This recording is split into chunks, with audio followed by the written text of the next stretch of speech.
Hello, this is Lori Michelle, the Moshiach with Life Lesson 27.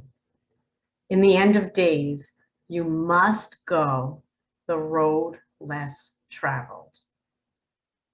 It's going to be very difficult for most of you.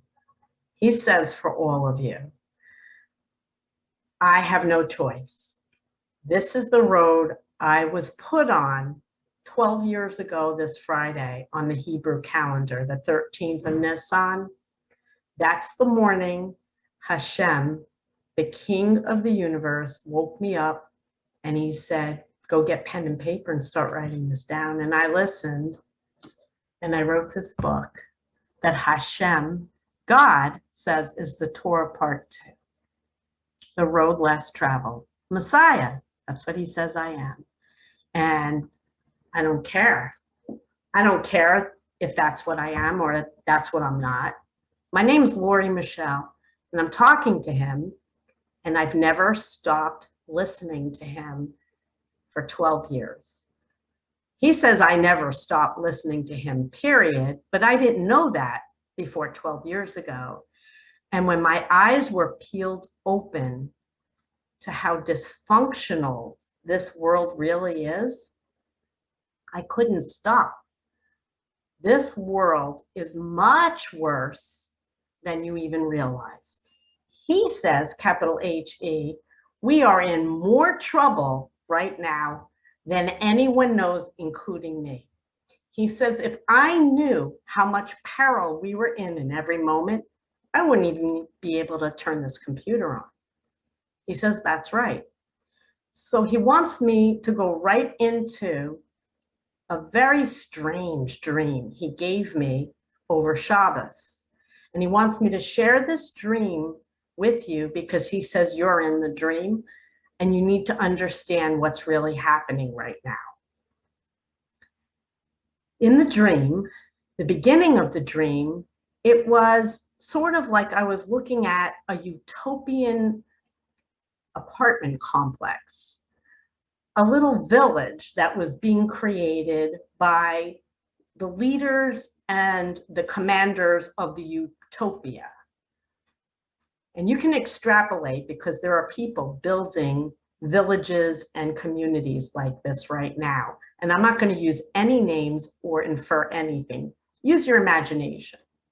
So the leaders of this utopian society were building these gorgeous condos, and they were very well decorated. And I was looking at them with my friends, actually former friends that I went to college with. And we were looking at these condos saying, wow, look how beautifully decorated. And suddenly the leaders, the people in control of the utopia, came in with machetes and they were cutting people's heads off and carting people off to concentration camps. It was terrible.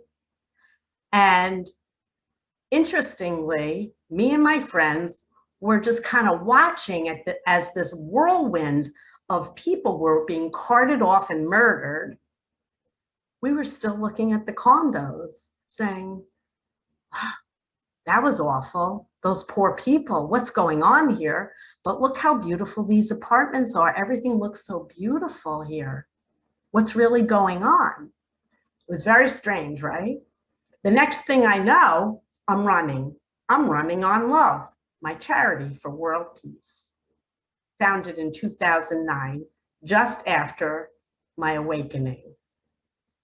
And so I'm running and I'm tired and I want to quit. And I'm all by myself running. I'm running some sort of marathon. And suddenly, I get this second wind and I'm running really well, better than I've run in years. And suddenly, a lot of people start paying attention to me. Look at her run. Even the leaders of the utopia, the commanders of the utopian society, got wind of me and they were impressed. They were applauding me, saying, wow, she made it this far. Look how far she made it. And she's all by herself. Look at this. This is an amazing feat, they said. And they were applauding me. And so were all the people who were living as part of this utopian society. It was very demonic, but the people were very average people, people like you. And he says that's who they were. People like you living in society, watching this Lone Ranger grandma running and running, and nothing can stop her. And finally, I ran into this village where the finish line was, and they were all waiting for me. And you, whoever you are, were all applauding and so inspired. But through mental telepathy, I was communicating with you. And you were all very scared. You know who you were scared of? The leaders of the utopia. You really wanted to come run with me, and you were so inspired by me, but you were so afraid of what the leaders of the utopia were going to say about you. And maybe they'd cart you off, or you'd lose your job and your family. You might lose your very life if you did anything to upset the leaders of the utopia. And I ran through the village, and they gave me something to eat. Someone gave me these rolls. They were like spring rolls, sort of like sushi. So I ate them. And I remember eating them in my dream, thinking, they kind of taste harmless. They don't taste very good, but okay, I'm going to be polite and eat what they give me. And then I ran off, and everybody's cheering for me, saying, wow, she is remarkable. She made it this far. No one could do what she just did. She went further than anyone, all by herself. And then the dream ended. And I said, Hashem, what was that all about? But I sort of knew. Everybody was controlled by this demonic energy. And they were so afraid of what everybody was thinking of them that they wouldn't make a decision to do something contrary to what the leadership was telling them to do. They wouldn't go the road less traveled. A bunch of you have read my book. You talk about the road less traveled. I have beaten the odds over and over again. Nobody would have survived what I've been through. I went the road less traveled, and I've walked away from pretty much every relationship I've ever had. To stand on my own, to be able to do this, to write the Torah part 2, and walk as one with God. Not an easy thing to say online. Can I prove it? No. You have to read my book and listen to my stories and listen to my lessons and see if there's any value in what I'm sharing with you. A bunch of people have been helped, and they know I'm not making any of this up. So they went the road less traveled. Were they mocked? I don't know. I don't care. Are they going to stick around? I don't know. I hope so. I love you, but I'll keep going. It doesn't make any difference to me what anyone chooses, other than if enough people don't go the road less traveled, we're going to perish. There'll be no more. One person on the road to world redemption, and that's the road I'm on, isn't going to do it. One person running with God, running on love with God, isn't going to do it. There needs to be billions, or there's no redemption. The rabbis think it's just going to happen. Messiah is going to show up, King Messiah, and it's just going to happen. And that's just not true. In fact, it's really not written that way. If you're honest and you make a decision to go the road less traveled, you're going to open your eyes and say, you know, she kind of makes sense, so why not? Why not throw caution to the wind, take the road less traveled, and hear what she has to say? Maybe there's value in here. That's the road less traveled. You're going to get pushback. You're going to have people calling me names. I know they're out there. I don't listen to them. I go the road less traveled. I go alone with God. And I knew this was going to be hard in the beginning, or not this hard, but when I left my family, when I left New Jersey, it was hard. It's hard now. But what I'm seeing is once you leave and you go the road less traveled and you do what you're supposed to do, things start to come to you instead of you chasing things. Instead of trying to make people happy and hope that you'll be surrounded by friends and family that really love you will show up.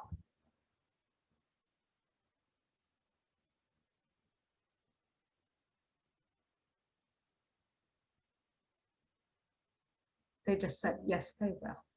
Yes, they did. I didn't know I was going to cry. Anyway, the road less traveled is lonely and it's tough.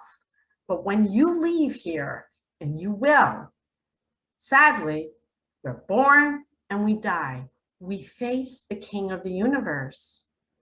And you don't take the community, the leaders of the utopia don't come with you. They don't matter.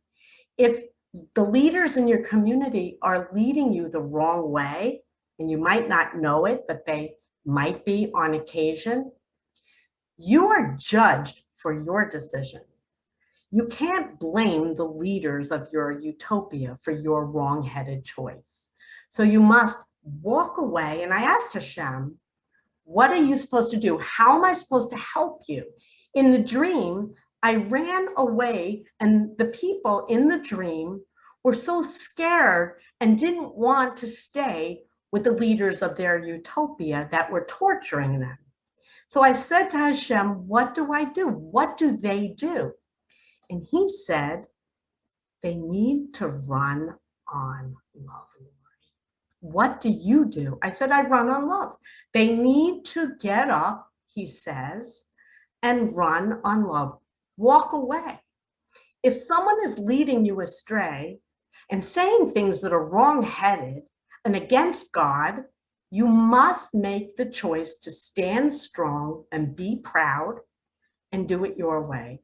Don't be divisive and nasty. Don't tell them you don't know God and I know and start preaching, God forbid. Don't be a preacher.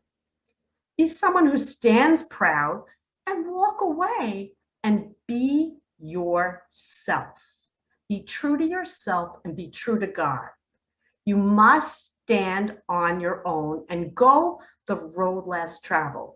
You may be part of a community that follows God's laws and does everything right 9 times out of 10.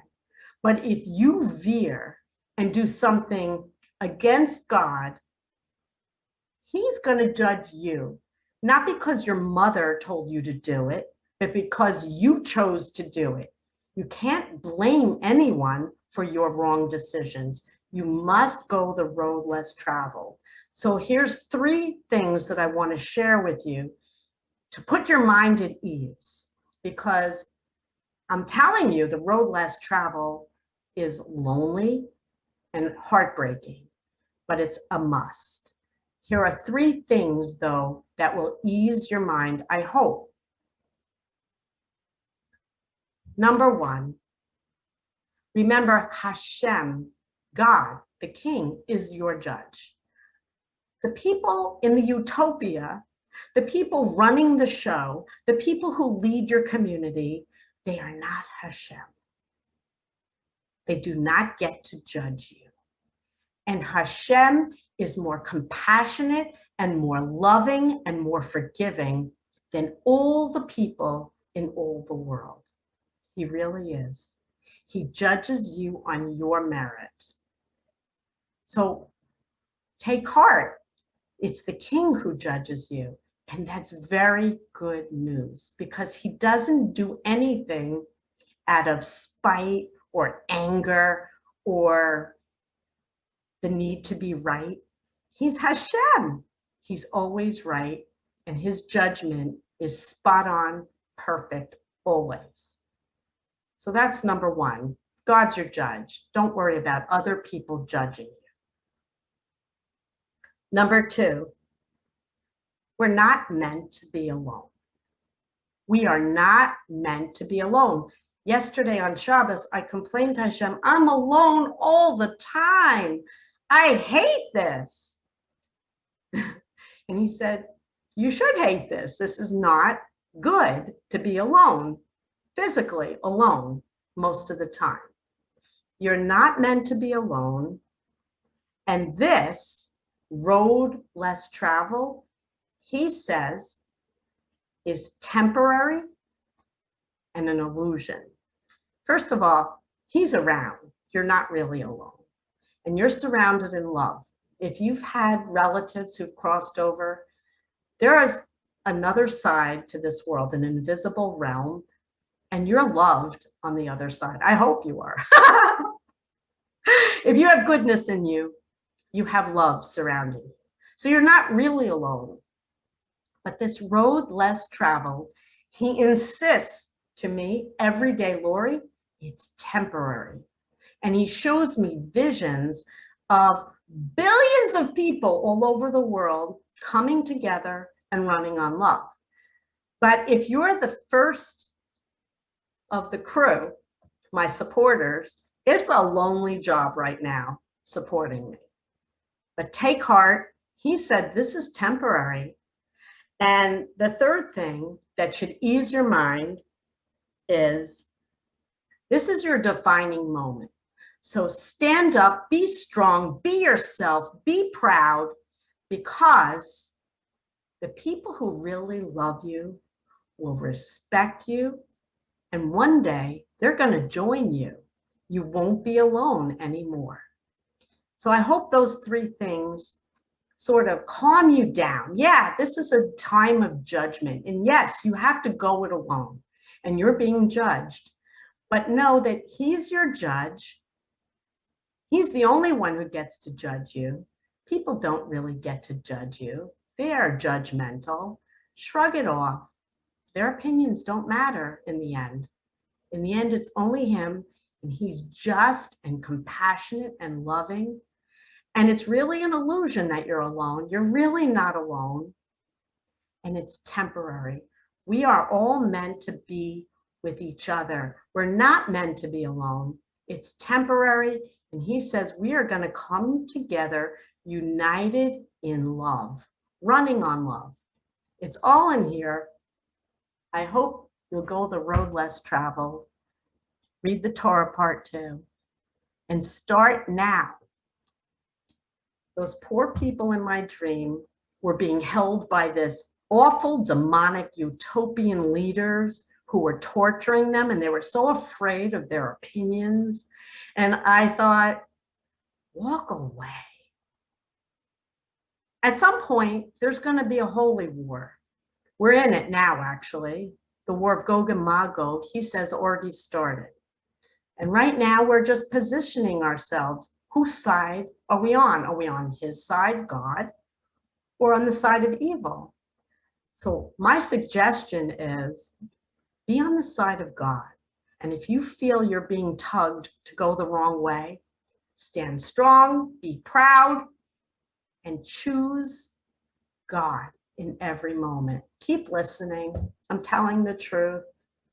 I want to give it away. Some of you are letting me share him with you.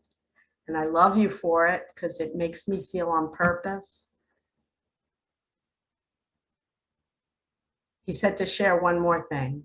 If you've listened this far, I usually on Sunday do Yom Rishon Reasons to Smile.